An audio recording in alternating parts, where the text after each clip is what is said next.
કચ્છમાંથી અમે છેલ્લા 3-4 વર્ષથી પશુઓ લઈને આવીએ છીએ અને આ અમારી પાછળ જે ઊભી છે કુંજ નામની અમારી કાંકરેજ ગાય છે. એક વેતરનું એક ટાઈમનું દૂધ 8.5 થી 8.5 લીટર દૂધ છે અને પ્યોર શુદ્ધ કાંકરેજ નસલની છે. અને આવા જો ગુજરાત પશુપાલન વિભાગ આવા એક નહીં પણ અનેક મેળાઓ કરે તો ખરેખર જિલ્લા વાઇઝ મેળાઓ થાય તો પશુપાલકને મોટામાં મોટો ફાયદો થાય કે કેમ કે ઘણા પશુ રાખે છે પણ પશુ રાખવાથી પ્રોત્સાહન માટે તો કંઈક તો ખરેખર સરકાર શ્રી તરફથી આવી કંઈક આવો મેળાઓ થાય તો ખૂબ ફાયદો રહે એમ. પશુ જે જોનારાઓ જે આવે છે તે લોકો મસ્ત રીતે આગે ઊભીને નિહાળી શકે એવી ખૂબ વ્યવસ્થા સરસ. તડકો ન આવે પશુને, પાણીની બધી સારામાં સારી વ્યવસ્થા છે. બધા પશુપાલકોને અમે એ જ કહીએ છીએ કે તમે તમારું પશુને, હું તો એવું માનું છું કે ભાઈ હું આની સાથે શિક્ષણ સાથે પશુપાલન સાથે હું જોડાયેલો છું.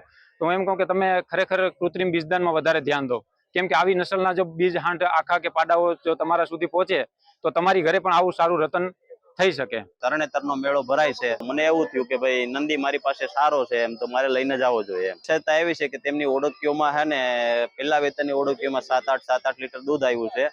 અને તેની વિશેષતા ગોંડલિયાની લાઈન જે છે ગુજરાતનો પ્રખ્યાત, તેથી વિલોમ કરે છે. મને 1 નંબર આયોજન લાગ્યું છે. આવું ને આવું કરતા રહે એમ તો પશુવાળા અને જે પશુપાલક છે તેમાં જાગૃતતા આવે એમ. ફૂલ ફેસિલિટી છે એમ. મને બહુ આનંદ થયો છે એમ, કેમ કે બધી સુવિધા મળે છે અમને એમ.